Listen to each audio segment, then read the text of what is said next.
Le métier de céramiste demande beaucoup de polyvalence. Dans l'aventure qui nous intéresse aujourd'hui, nos artistes se transforment en bûcherons. «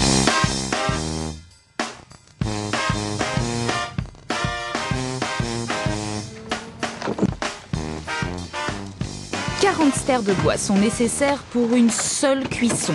Pas n'importe quel bois, il s'agit de bien choisir en fonction des effets souhaités sur les poteries mises au four.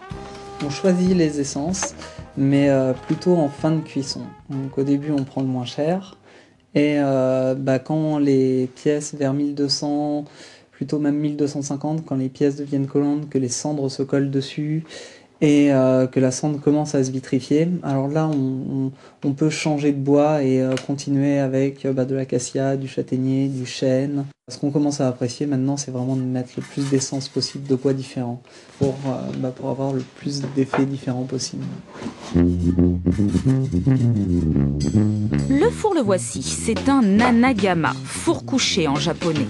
Son intérêt premier, c'est qu'il peut cuire de très grandes pièces. Il n'y en a pas d'autres dans la région, c'est pourquoi tous les céramistes des environs viennent prêter main forte à Tristan pour préparer le four et profiter plus tard de sa flamme.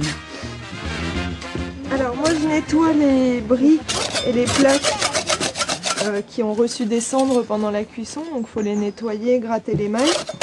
Et moi je les engobe d'alumine et de kaolin justement pour les protéger pendant la cuisson des cendres. En fait c'est des produits réfractaires en fait, qui fondent pas et ça protège les plaques et les briques. Sans faire ça, qu'est-ce qui se passerait au moment de la cuisson dans le four? Tout collerait. C'est ça. Tout serait collé avec les cendres qui se vitrifient à haute température dans le four.